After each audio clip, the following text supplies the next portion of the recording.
नमस्कार, मैं हूं अर्जिता। स्वागत है आपका इंडिया पब्लिक खबर में। एक तरफ संसद के बजट सत्र का दूसरा चरण चल रहा है और दूसरी तरफ जंतर मंतर पर एक और बड़े महासंग्राम की तैयारी लगभग पूरी हो चुकी है। और ये महासंग्राम है वक्फ संशोधन बिल को लेकर, जिस पर बवाल थमता हुआ तो बिल्कुल भी दिखाई नहीं दे रहा। क्योंकि इस बिल पर जहां मुस्लिम संगठन हत्थे से उखड़ते दिख रहा है, तो वहीं दूसरी तरफ उन्होंने बिल को वापस लेने के लिए सरकार के खिलाफ मोर्चा खोलने का भी ऐलान कर दिया है। और एनडीए में भी ये बिल अब बड़े बिखराव की पटकथा लिखने की भूमिका अदा कर सकता है, क्योंकि जिस तरह का सिनेरियो क्रिएट हो रहा है उससे लग रहा है कि जेडीयू चीफ और बिहार सीएम नीतीश कुमार के साथ साथ टीडीपी चीफ और आंध्र प्रदेश के सीएम चंद्रबाबू नायडू वक्फ बिल को लेकर जारी विवाद के बीच बीजेपी को तगड़ा झटका दे सकते हैं। वक्फ संशोधन बिल को लेकर छिड़ी महाभारत के बीच अब केंद्र की सत्ता में काबिज बीजेपी के नेतृत्व वाली एनडीए सरकार पर खतरा मंडरा रहा है और इसके संकेत भी साफ तौर पर मिलने शुरू हो गए हैं, जिससे बीजेपी की नींद और होश फिलहाल दोनों उड़े हुए हैं। सवाल उठने लगे हैं कि क्या जिस बात का दावा इंडिया गठबंधन ने एनडीए की सरकार बनते वक्त किया था कि टीडीपी और जेडीयू की बैसाखी पर टिकी ये सरकार जल्द ही गिर भी जाएगी, वो दावे अब हकीकत में तब्दील होने की भूमिका रची जाने लगी है। क्या टीडीपी और जेडीयू अपना समर्थन वापस लेने वाले हैं और क्या वक्फ संशोधन बिल इस सरकार के गिरने की बड़ी वजह बनने वाला है? जानते हैं सब कुछ सिलसिलेवार तरीके से इस स्पेशल रिपोर्ट में। दरअसल वक्फ संशोधन बिल के खिलाफ 17 मार्च यानी कि आने वाले कल दिल्ली के जंतर मंतर पर मुसलमानों का महाजुटान है। वक्फ संपत्ति की रक्षा के लिए all India Muslim personal law board ने पोस्टर जारी करते हुए भारत के मुसलमानों से अपील की है कि वो इस बिल के विरोध में जंतर मंतर पहुंचे। AIMPLB ने कहा है कि all India Muslim personal law board Bharat के मुसलमानों को आवाज देता है। All India Muslim personal law board ने पोस्टर जारी करते हुए एक्स पर लिखा कि हम भारतीय मुसलमानों को ये एहसास है कि वक्फ संशोधन बिल औकाफ को हड़पने की एक सोची समझी साजिश है, जिसे किसी भी रूप में स्वीकार नहीं किया जाएगा। मिल्लते इस्लामिया वक्फ संशोधन बिल को खारिज करता है। वहीं बोर्ड के प्रवक्ता सैयद कासिम रसूल इलियास ने कुछ वक्त पहले कहा था कि 17 मार्च को जंतर मंतर पर धरने में कई मुस्लिम और सामाजिक संगठनों के साथ विपक्षी सांसद भी शामिल होंगे। इलियास ने यह भी कहा था कि बीजेपी के सहयोगी दल जैसे कि टीडीपी और जेडीयू को धरने में नहीं बुलाया गया है। उन्होंने कहा कि यह दुर्भाग्यपूर्ण है कि बीजेपी की सांप्रदायिक राजनीति में उसकी सहयोगी पार्टियां भी साथ दे रही हैं। इलियास ने बताया कि बोर्ड के लोगों ने जनवरी और फरवरी में चंद्रबाबू नायडू और नीतीश कुमार से मुलाकात भी की थी, उनसे सहयोग मांगा था, लेकिन दोनों दल अभी सरकार के साथ दिख रहे हैं। माना जा रहा है कि सरकार बजट सत्र के दूसरे चरण में ये बिल पेश करने वाली है, यानी कि एक बार फिर से वक्फ बिल को लेकर टीडीपी और जेडीयू की ओर सुई घूम गई है। यहाँ आपको बता दें कि इसके अलावा all India Muslim personal law board द्वारा वक्फ बिल के खिलाफ 13 मार्च को जंतर मंतर पर विरोध प्रदर्शन का ऐलान किया गया था। बोर्ड के प्रवक्ता SQR इलियास ने बताया था कि ये प्रदर्शन 13 मार्च को होना था, लेकिन होली की छुट्टियों की वजह से इसे पोस्टपोन कर दिया गया। अब इसी कड़ी में कांग्रेस नेता हुसैन दलवाई ने वक्फ बिल पर बात करते हुए कहा है कि वक्फ की बड़े पैमाने पर जमीनें हैं और वो कुछ लोगों ने वक्फ को इसलिए दी हैं ताकि गरीबों को इससे मदद मिले, बच्चों को शिक्षा मिले, विधवा औरतों को मदद मिले, स्कूलों को मदद मिले, इसलिए वक्फ बनाया गया था। अब इसको हड़पने के लिए जो बिल बनाने की बात चली है वो बिल्कुल गलत है। विपक्ष के लोगों की कोई बात न सुनकर एक तरफा बीजेपी की तरफ से संशोधन करके बिल लाई जाने की कोशिश है, जो कि बिल्कुल गलत है। इस तरह की ट्रस्ट सिर्फ मुसलमानों के नहीं है, हिंदुओं के भी है, तो वो सबके लिए ऐसा करने वाले हैं क्या? लोगों की जमीन कब्जा करने और हड़पने का मकसद सरकार का है। तो वहीं सपा विधायक अबू आजमी ने भी वक्फ पर बड़ा बयान देते हुए कहा कि वक्फ बोर्ड में कोई हस्तक्षेप नहीं होना चाहिए।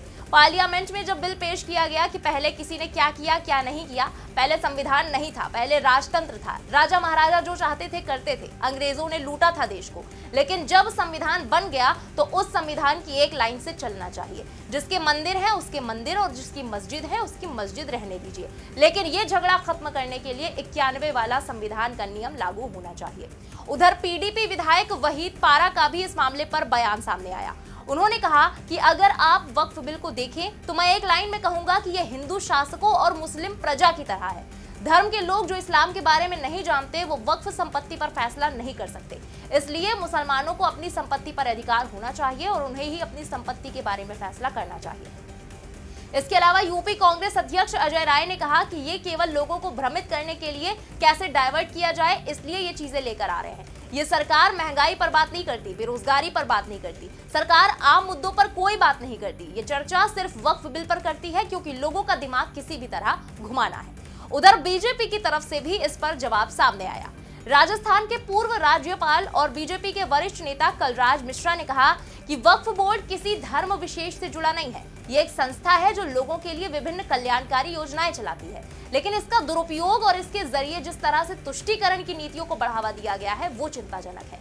हमेशा वक्फ बोर्ड के कानून संसद के माध्यम से होते रहे हैं, इस बार भी हो रहे हैं और इसमें मुसलमानों के खिलाफ कहीं से कोई बात नहीं है। उसमें वक्फ बोर्ड का अवैध कब्जा नियंत्रित हो, सारी चीजें रेगुलर हो जाए, इस दृष्टि से करने का प्रयास किया गया है। इसके बारे में लोग आलोचना राजनीतिक पूर्वाग्रह के कारण कर रहे हैं, जो कि ठीक नहीं है। उधर बीजेपी नेता प्रदीप खंडेलवाल ने भी विपक्ष को घेरते हुए कहा कि इस विधेयक की समीक्षा के लिए एक संयुक्त संसदीय समिति यानी कि जेपीसी का गठन किया गया था। जेपीसी ने पूरे भारत का दौरा किया, जनता की राय मांगी और देश भर से सुझाव हासिल किए, जिन पर संसद के लिए रिपोर्ट तैयार करने से पहले चर्चा की गई। पूरी प्रक्रिया लोकतांत्रिक तरीके से चल रही है और संसद ही अंतिम निर्णय लेगी। कुछ लोग राजनीतिक लाभ के लिए बयानबाजी कर रहे हैं, लेकिन वो सफल नहीं होंगे। विधेयक पर स्थापित नियमों और प्रक्रियाओं के अनुसार चर्चा की जाएगी और उसे पारित किया जाएगा।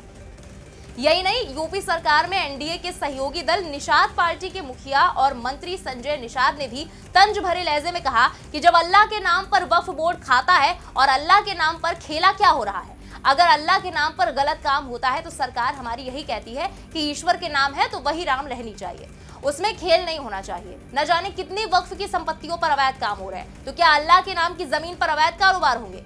भारत संविधान से चलेगा। तो वहीं दूसरी तरफ बात करें वापस जेडीयू और टीडीपी की, तो इससे पहले पीपल्स डेमोक्रेटिक पार्टी यानी कि पीडीपी की अध्यक्षा महबूबा मुफ्ती ने भी कुछ वक्त पहले कहा था कि उन्होंने बिहार के मुख्यमंत्री नीतीश कुमार और आंध्र प्रदेश के सीएम चंद्रबाबू नायडू को पत्र लिखकर वक्फ अधिनियम के संशोधन को रोकने में मदद करने की गुहार लगाई थी। महबूबा मुफ्ती के लिखे लेटर में इस विधेयक को मुसलमानों के धार्मिक और संवैधानिक अधिकारों का उल्लंघन बताया गया था। साथ ही यह भी दावा किया गया कि इसका मकसद वक्फ संपत्तियों को जब्त करना है। मुफ्ती ने अपना पत्र सोशल मीडिया प्लेटफॉर्म एक्स पर भी शेयर किया, जिसमें उन्होंने नीतीश कुमार और चंद्रबाबू नायडू दोनों को टैग किया। अपनी पोस्ट में महबूबा मुफ्ती ने लिखा कि प्रस्तावित वक्फ संशोधन विधेयक न केवल मुसलमानों के धार्मिक और संवैधानिक अधिकारों का उल्लंघन करता है, बल्कि वक्फ अधिनियम की स्वायत्तता को कमजोर करके इन संपत्तियों को छीनने का भी प्रयास करता है। मैंने नीतीश कुमार जी और चंद्रबाबू नायडू जी को पत्र लिखकर इस विधेयक को रोकने का आग्रह किया है। अब सवाल ये उठता है कि आखिर वक्फ बिल को लेकर बार बार नीतीश नायडू को क्यों अप्रोच किया जा रहा है।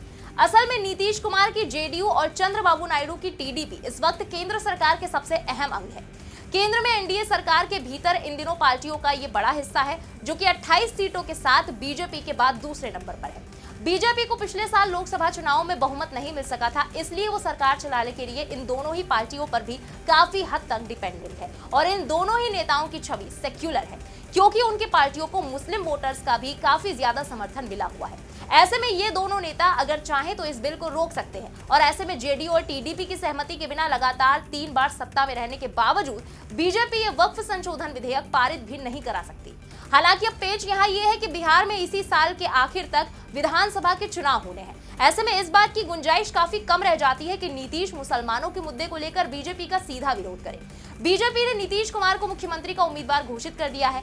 बिहार में कुछ महीने बाद विधानसभा के चुनाव होने हैं। नीतीश चुनावी साल में शायद ऐसा कोई रिस्क नहीं लेना चाहेंगे जिसके चलते उनका बड़ा नुकसान हो जाए। बहरहाल अब कल वक्फ बिल को लेकर मुस्लिम पर्सनल लॉ बोर्ड के प्रदर्शन के बाद देखना होगा कि ये मुद्दा क्या नया मोड़ लेता है। फिलहाल इस पूरी खबर पर आपका क्या कहना है, कमेंट में लिखकर जरूर बताएं। बने रहे इंडिया पब्लिक खबर के साथ। हमारे यूट्यूब चैनल को सब्सक्राइब करें, बेल आइकन दबाना बिल्कुल ना भूलें।